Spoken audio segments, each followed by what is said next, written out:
What's up, everyone? Today, we're gonna take this analogy of the power cable to the next level. Now, my caution here is don't take this and get caught in a conversation with someone about solipsism or are we stuck in the matrix or just brains in jars. Don't get suckered into that conversation if we're sticking with the fundamental philosophy and principle that the brain and body connection is similar to a power source and electronics, stay there.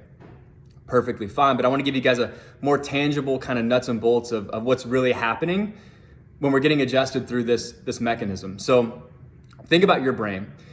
It's in a dark, completely soundless, smellless, tasteless cave. It has never seen me. It doesn't hear what I'm saying.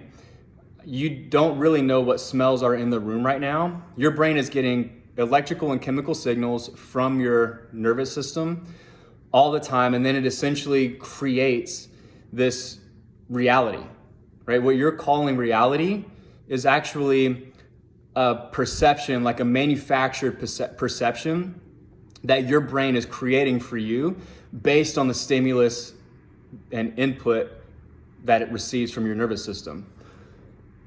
So I know this can get a little bit trippy and like metaphysical, but hang in there. So therefore, the accuracy and speed at which your brain gets information is not inconsequential.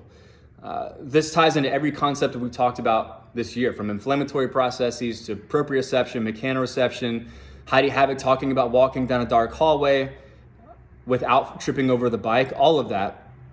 Think about what pain really is. So we tell our patients that pain is actually a signal that there's an underlying mechanism that needs to be corrected. Here's how that breaks down. If your body is damaged or perceives that it may be under the threat of damage, it tells your brain. And then your brain will respond with the tools it has in that area to get your attention. So the brain gauges the priority of all of these signals that it's getting and then decides what it's going to do to respond. In the most literal sense, pain is manufactured or created in the brain to get your attention. Think about if you put your hand on a hot stove. What you're really feeling is the brain creating the sensation of pain to get you to move your hand off of the stove before you actually get damaged. The next level here, I think arguably more important for the way that we educate our patients and the way that we talk to them, is thinking about how when you go to sleep, your heart is beating in your chest. Your lungs are breathing while we're talking. Your immune system is firing, all without conscious thought.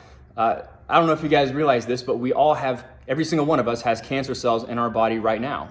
The estimate is between 10,000 to 100,000 cancer cells in your body all the time, but we're not all walking around with a diagnosis of cancer. Well, why? It's because your body has cells that are under control of your brain that 24/7 seek out, find, and destroy cancerous cells, mutated cells before they can form tumors. This is happening all the time. But the only way that these tasks can be carried out appropriately, the only way, is if your brain has an accurate picture, an accurate understanding of what's happening in your internal environment versus what's happening in relation to your external environment. And the only way that's possible for you to heal a paper cut on your hand or for you to kill cancer cells before you become riddled with cancer is to have constant, clear communication between your brain and your body, facilitated through your brain and nervous system. And to bring this full circle, you guys know where I'm going with this. The only intervention, the only procedure or process that can fully and maximally influence your nervous system to this degree is the chiropractic adjustment. When you tell your patients that you've stimulated their nerves or you've sent stimulus to their brain or you get them adjusted and you high five them and tell them the power is on, I want you to really understand the magnitude of what you're saying, how profound the influence of an adjustment is. You are reshaping their entire reality. Have a great day, guys.